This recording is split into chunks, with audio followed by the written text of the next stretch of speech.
बेटों को बेटियों को इस बात के लिए मजबूर कर देता है कि वो अपनी संसद पर ही हमला बोल दे, वो अपनी संसद के अंदर ही कूद जाए, वो जो उन्होंने अपनी वोट डाल के चुनी है, वो शायद जो इतनी बड़ी बेरोजगारी और महंगाई, राहुल गांधी जी ने कहा कि शायद इतनी भीषण कम बेरोजगारी और महंगाई इस देश के अंदर इस समय है। पेट पालना, पेट काटने की बात हो गई है। पेट काटकर परिवार का गुजारा आदमी चला रहा है। आप सब जो आप यहां बैठे हैं, मध्यम वर्ग के लोग, कोई किसान हो सकता है, कोई और छोटा मोटा व्यवसाय या कर्मचारी भी हो सकता है। आप अपने मन से पूछिए, अपने घर का खर्चा हम सब कैसे चला रहे हैं। हरियाणा प्रांत में पिछले 9.5 साल से, पहले बीजेपी का अकेली का और अब बीजेपी और जेजेपी का राज है। इन 9 साल के अंदर क्या सरकार ने बच्चों को कोई रोजगार दिया? कल ही ये खबर थी कि 2 बच्चे विदेश गए, एक को एजेंटों ने मार दिया, एक वहां एक्सीडेंट में या अस्पताल में बीमार होकर मर गया। उनमें से एक बच्चा हमारे इलाके से, कैथल से भी था, उनके परिवार को मैं जानता हूं। एक बच्चा और अपना पड़ोस से था। जिस प्रांत के अंदर सरकार ये कहे कि तुमको पलवल में रोजगार नहीं दे सकते, फरीदाबाद में नहीं दे सकते, गुड़गांव, भिवानी, महेंद्रगढ़ में नहीं दे सकते, सिरसा, फतेहाबाद में, जींद, कैथल में, कुरुक्षेत्र, करनाल, अंबाला, यमुनानगर, पानीपत में नहीं दे सकते, इजराइल में नौकरी देंगे।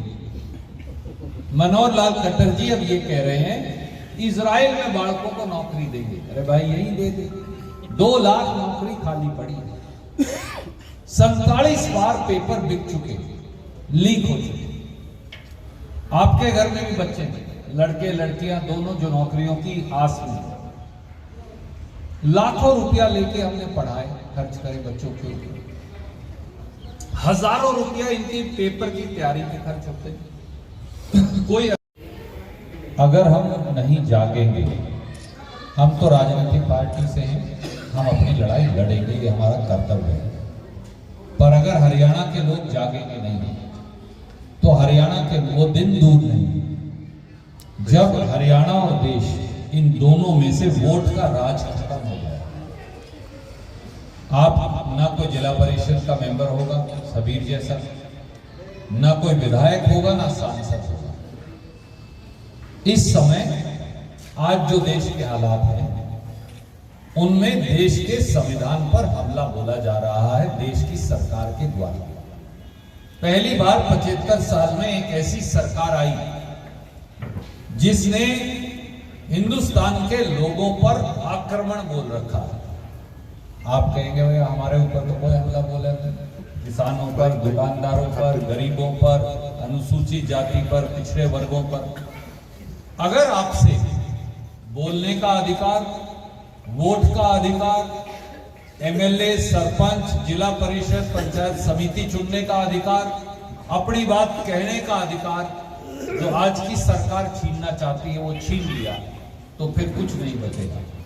प्रजातंत्र अगर खत्म हो गया तो ना कोई किसान की बात सुनेगा, ना दुकानदार की सुनेगा, ना किसी गरीब की सुनेगा, ना किसी और बिरादरी की सुनेगा। और आज प्रजातंत्र पर हमला बोला जा रहा है। पहली बार 75 साल में ऐसा हुआ कि देश के प्रधानमंत्री नरेंद्र मोदी जी और उनकी सरकार ने 141 एमपी संसद से ही बाहर निकाल दिया। 43 हो गया। हम कुछ नहीं कह रहे थे, हम सिर्फ ये कह रहे थे कि सरकार को जवाब देना चाहिए किन हालात में जो उन बच्चों ने किया, चाहे उन्होंने वो रंग वाला पटाखे चलाए, अगर वो कोई जहरीली गैस होती तो सब लोग मर सकते। तो मैं इसलिए, ईश्वर भाई हैं, सुरेश भाई यहां खड़े हैं, देवेंद्र भाई साहब से एक दिन बात कर रहा था, अगर